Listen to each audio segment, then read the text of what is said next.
Halo, Assalamualaikum warahmatullahi wabarakatuh. Perkenalkan, nama saya Muhammad Fatih Khairi Asim dengan NIM 238801024 di semester 5A. Nah, saya di sini ingin mempresentasikan, jadi tujuan saya itu untuk mencari faktor-faktor apa sih yang mempengaruhi kemungkinan gagal bayar dan bagaimana karakteristik demografi, riwayat pembayaran, dan perilaku penggunaan kredit berhubungan dengan gagal bayar.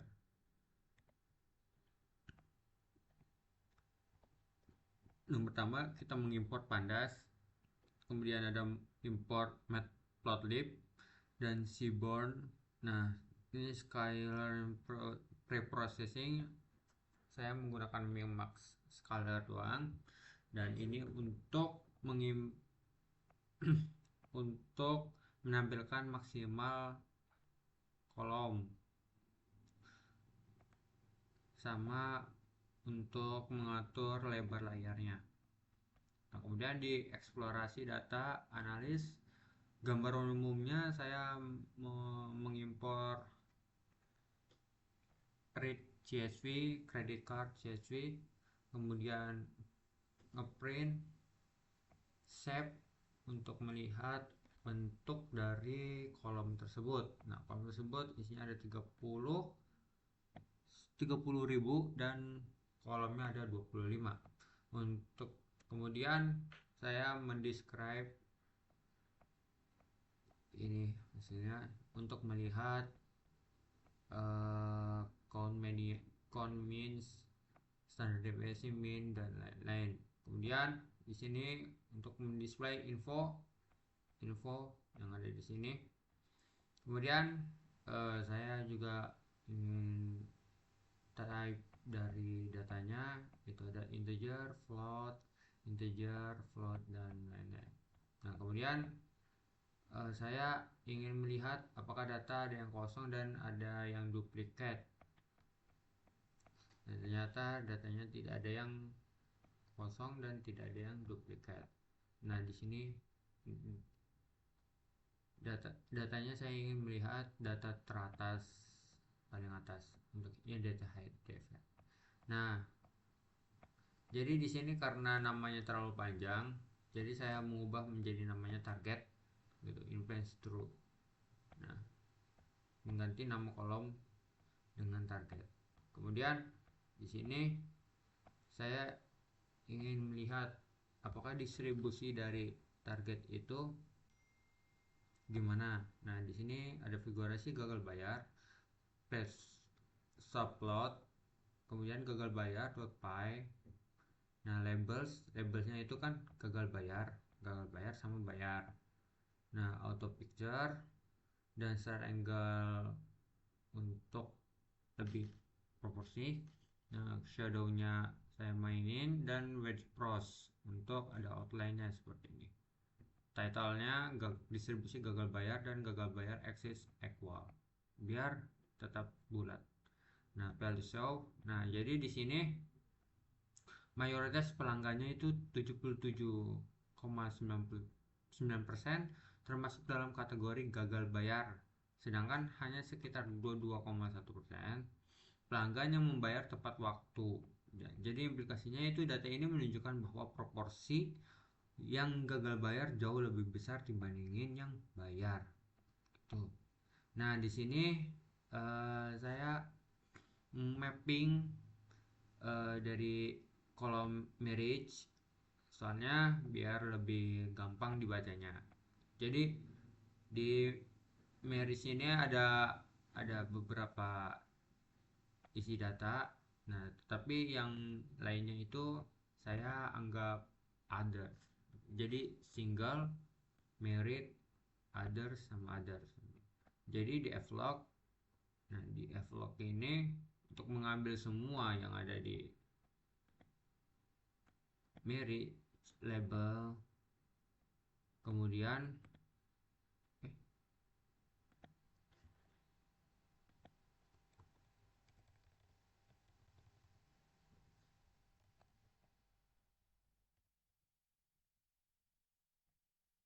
kemudian di mapping biar namanya menjadi marriage label gitu. Terus membuat subplot, figurasi umur, marital status. Nah, ini buat umur di sini, visualisasi di umur, dan ini visualisasi buat marriage label.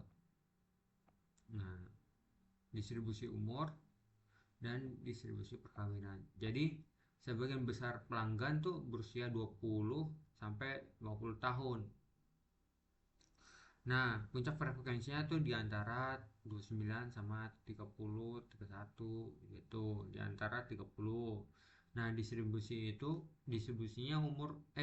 umur cenderung menurun secara bertahap setelah usia 30. Berarti secara bertahap itu dia mengalami penurunan yang signifikan untuk umurnya gitu. Dengan sangat sedikit pelanggan di atas 60 tahun. Nah, ini menunjukkan bahwa data didominasi oleh kelompok usia yang produktif dan dewasa muda hingga parubaya. Kemudian di distribusi perkawinan, mayoritas pelanggan berstatus menikah diikuti oleh yang berstatus lajang. Kategori others sangat sedikit jumlahnya. Ini bisa menunjukkan bahwa status perkawinan mayoritas adalah stabil yang menikah, yang mungkin berpengaruh pada profil resiko atau kemampuan membayar. Gitu. Nah, jadi di sini untuk distribusi perkawinan itu didominasi oleh married yang kemudian disusul oleh single begitu. Nah, oke. Di sini ada distribusi untuk sex dan education. Nah, sex mapnya itu ada dua, yaitu ada pria dan wanita, dan education mapnya itu di sini saya menulisnya others ya, dan 456-nya others juga. Dan untuk yang 123-nya itu graduate school, artinya ya yang udah lulus, university sama high school. Nah, kemudian di sini develop itu mengganti semua yang sex label jadi ya untuk mencakup semua sex label begitu. Nah, kemudian di sini untuk membuat figur 12 fixed size 10,7 constraint layout true. Nah, terus kemudian gender count-nya di F6 label value counts di x pi x1 pi x1 pi gender counts labelnya gender counts index auto pick untuk ngitungin desimal, dan ini untuk colornya pakai pastel. Nah, untuk detailnya distribusi. Nah, jadi di yang kedua juga saya pakai pi. Kemudian ini untuk mengatur visualisasinya. Kemudian subtitlenya itu distribusi demografi, gender dan pendidikan. Font size-nya 14. PLT show. Nah, jadi di sini distribusi demografinya itu pelanggan menunjukkan bahwa mayoritas adalah wanita. Dari distribusi gender, data yang diperoleh itu rata-rata adalah wanita, dan sedangkan sisanya adalah pria sebanyak 39,6%.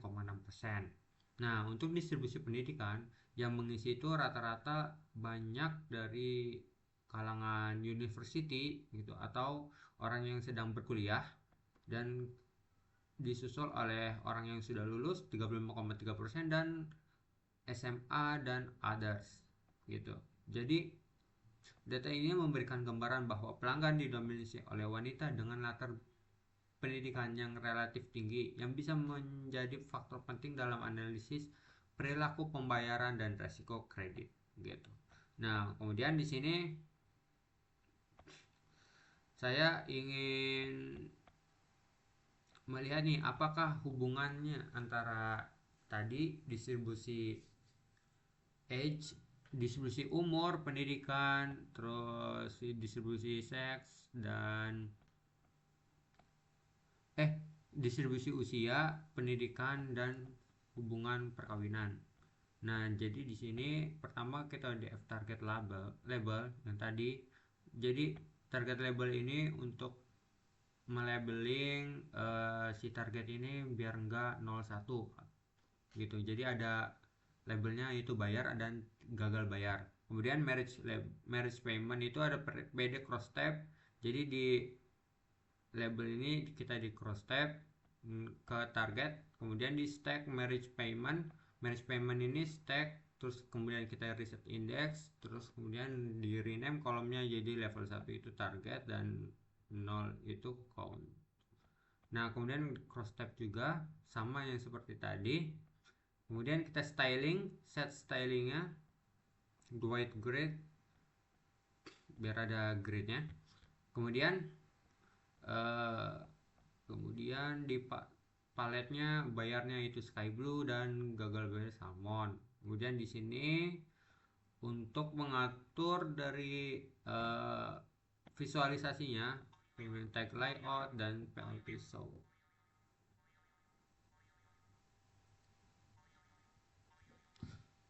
Kemudian di sini jadi analisis hubungan antara status perkawinan dengan pembayaran dan pendidikan pembayaran menunjukkan beberapa pola penting. Pelanggan yang menikah dan yang lajang, keduanya memiliki jumlah gagal bayar dan bayar,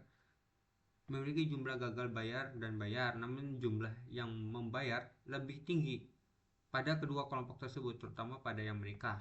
Jadi untuk yang gagal bayar itu di single sama merit itu relatif hampir sama gitu. Nah kemudian untuk yang bayarnya itu di merit itu lebih tinggi gitu, sedangkan yang sisanya others. Nah untuk yang untuk yang hubungan pendidikan dan pembayaran itu university lebih cenderung bayar lebih tinggi dibandingin sama yang graduate school, high school, dan others. Nah jadi di university ini yang gagal bayarnya juga cukup tinggi karena datanya juga yang mengisi university lebih banyak gitu. Jadi yang university ini cenderung lebih gagal bayar yang tinggi, lebih besar dibandingin yang lulusan dan SMA. Nah untuk distribusi usianya juga dia status pembayaran itu menunjukkan bahwa usia rata-rata pelanggan dan yang gagal membayar dan yang membayar relatif mirip, dengan rentang usia yang cukup luas dan beberapa outlier usia yang lebih tua. Nah kemudian di sini untuk kita melihat untuk distribusi limit balance-nya. Nah di limit balance ini, distribusi limit menunjukkan bahwa sebagian besar pelanggan yang memiliki batas kredit yang lebih rendah dengan frekuensi tinggi pada rentang limit balance di bawah 200.000, frekuensi menurun secara bertahap seiring meningkatnya limit balance dan sedikit pelanggan yang limit balance-nya di atas 500.000. Pola ini mengindikasikan bahwa mayoritas pelanggan cenderung memiliki batas kredit yang terbatas yang bisa menjadi faktor penting dan analisis resiko dan pengolahan kredit. Jadi ya ini cenderung lebih tinggi yang untuk ya, jadi yang lebih dari 500.000 itu cuma ada satu gitu. Nah untuk yang rata-rata balance oh ya di sini juga saya menggunakan di grup, jadi limit sama targetnya di grup terus dirata-ratakan gitu. Jadi hasilnya nanti kita lihat di sini. Nah jadi rata-rata limit balance berdasarkan status pembayaran itu yang bayar itu justru lebih tinggi gitu, dibandingin yang gagal bayar. Jadi pelanggan tuh bayar tepat waktu dengan rata-rata limit balance yang lebih tinggi dibandingkan pelanggan yang gagal bayar. Hal ini menunjukkan bahwa pelanggan yang batas kreditnya lebih besar cenderung memiliki kemampuan atau kecenderungan untuk melakukan pembayaran tepat waktu, sementara pelanggan yang dengan yang limit rendah lebih berisiko lebih gagal bayar gitu. Nah kemudian di sini juga nih saya itu mengkolomkan bagian yang pay. Jadi saya ingin melihat nih apakah rata-rata status pembayaran pemburuan berdasarkan target gitu. Nah di sini menunjukkan bahwa korelasi antara status pembayaran itu cenderung berpengaruh pada gagal bayar gitu. Jadi untuk rata-rata pembayaran terakhir itu tuh terlihat bahwa pelanggan yang gagal bayar memiliki korelasi positif dengan nilai pembayaran di bulan tersebut. Artinya nilai pembayaran yang lebih tinggi mungkin menandakan keterlambatan atau tunggakan berhubungan dengan kegagalan bayar. Sebaliknya, pelanggan yang membayar tepat waktu menunjukkan korelasi negatif yang berarti pembayaran tepat waktu cenderung berhubungan dengan lebih pembayaran yang lebih rendah atau tidak ada tunggakan gitu. Nah, kesimpulannya jadi riwayat pembayaran di bulan-bulan sebelumnya sangat berpengaruh terhadap status pembayaran saat ini dan dapat menjadi indikator penting dalam memprediksi resiko gagal bayar. Kemudian dihitung rata-rata pembayaran per bulan berdasarkan target. Rata-rata penagihannya itu nah, ini di sini.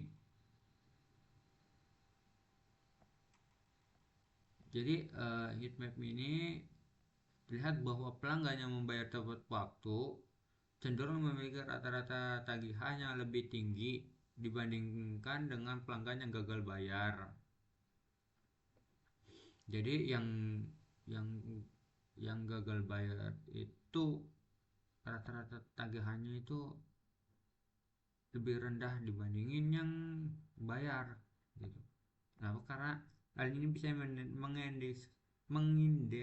mengindikasikan bahwa pelanggan yang dengan tagihan yang lebih besar mungkin lebih disiplin melakukan pembayaran atau memiliki kemampuan finansial yang lebih baik. Sebaliknya pelanggan yang dengan tagihan rendah cenderung lebih berisiko gagal bayar gitu. Nah, kemudian masuk ke pre-processing pre-processing devs null. Jadi di sini saya ingin melihat apakah ada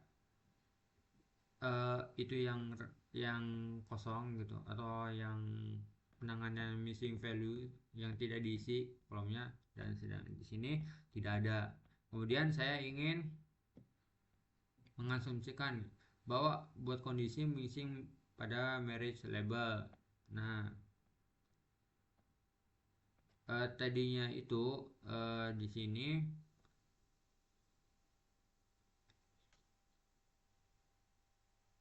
buat missing.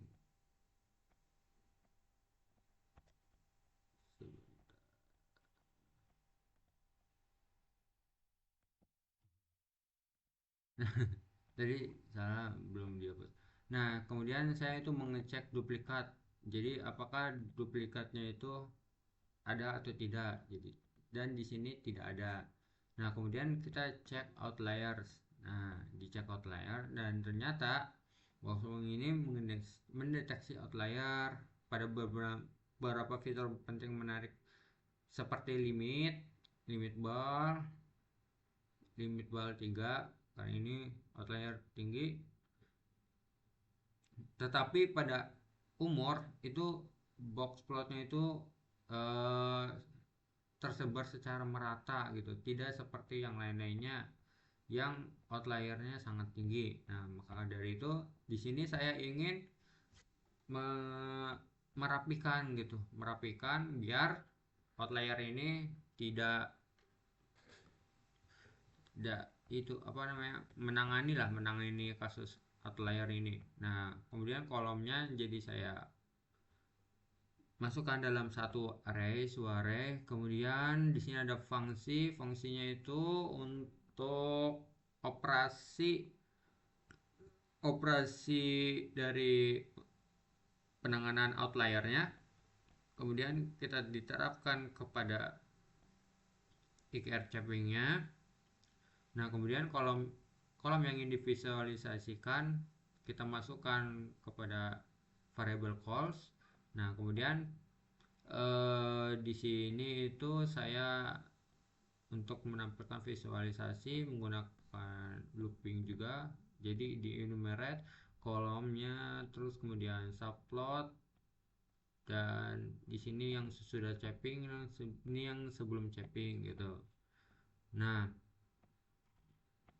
jadi hasilnya seperti ini. Nah, untuk yang edge itu tidak ada perubahan karena dia terdistribusi secara merata, sedangkan yang limit ball juga di sini Dan untuk yang bill bill M1 2 3 4 5 itu sudah terdistribusi secara merata. Ini 0 10 0 10 0 10 0 10 0 10 gitu. Ini 0 20 40. Oh, ternyata limit ball itu juga sudah terdistribusi secara merata. Sedangkan untuk yang tagihan bill itu sekarang sudah terdistribusi secara merata gitu. Nah, kemudian di sini saya ingin mengedrop kolom yang tidak dipakai karena kan sudah di labeling. Jadi saya itu tidak yang education sama marriage-nya itu tidak digunakan lagi, jadinya saya drop kolomnya begitu.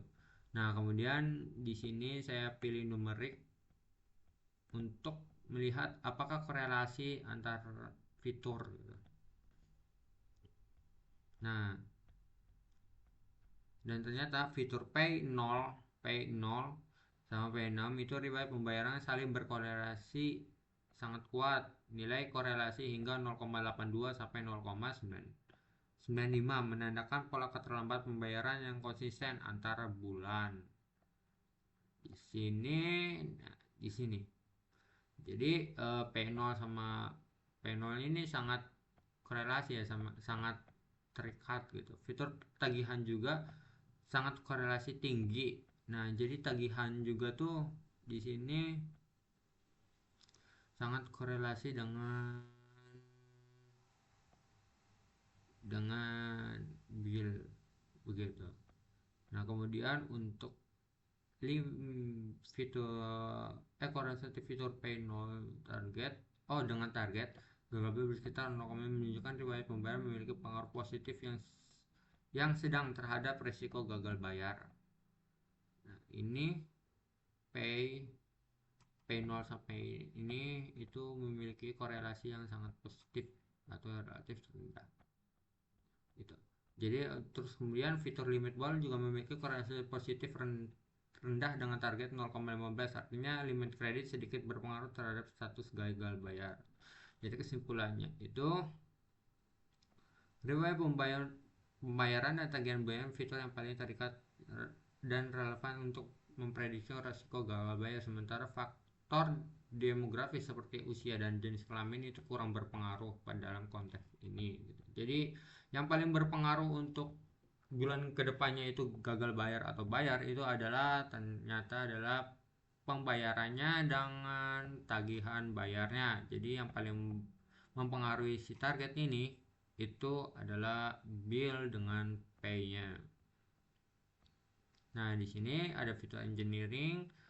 Fitur engineering ini saya ingin melihat korelasi fitur numerik antara target gitu. Jadi si fitur ini dan kodenya itu jadi kayak pertama kita ngejumlahin status 0 apakah dianggap telat atau enggak gitu. Kemudian keterlambatan berturut-turut, jadi fungsi ini buat untuk melihat keterlambatan secara berturut-turut gitu, dari max run length dari 0 lebih dari 0. Nah, kemudian di FP konsekutif, paylet max, paylet min, dan paylet flag. Bill calls-nya yang tadi. Kemudian rasio, ada rata-rata rasio penggunaan kredit per bulan, ada rata-rata rasio penggunaan kredit. Kemudian ada jumlah tagihan kumulatif dan rata-ratanya, dan ada tren tagihan. Kemudian di nomor 7 ini ada fitur engineering dari jumlah pembayaran. Nah, jadi jumlah pembayaran itu ada rasio pembayaran per bulan, kemudian ada rata-rata pembayaran, dan sisa tagihan per bulan. Nah, jadi di sini bisa dibilang yang paling berpengaruh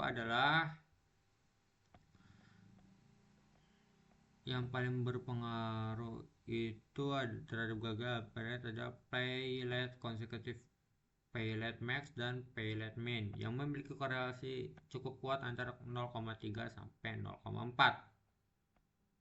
Nah, ini berarti Semakin sering atau semakin parah keterlambatan pembayaran, semakin besar kemungkinan gagal bayar gitu. Jadi semakin dia lambat bayarnya, semakin kemungkinan bahwa bulan depan itu kemungkinan dia bakalan gagal bayar gitu.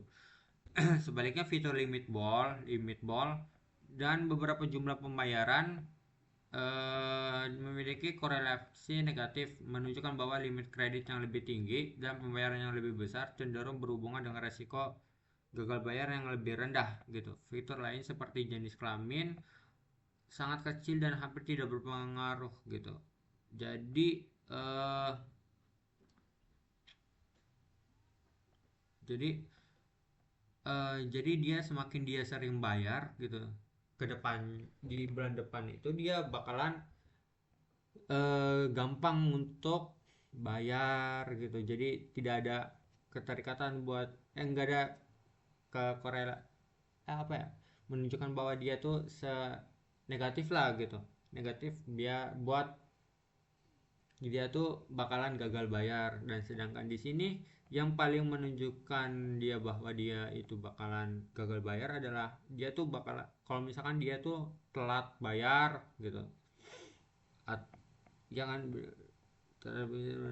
pembayaran yang telat dan pelat maksimal, terus kemudian nah ini juga ada billnya, kalau misalkan bill rasionya tinggi atau apa itu kan berpengaruh pada pembayaran di bulan depan gitu. Ini P3 P5 juga.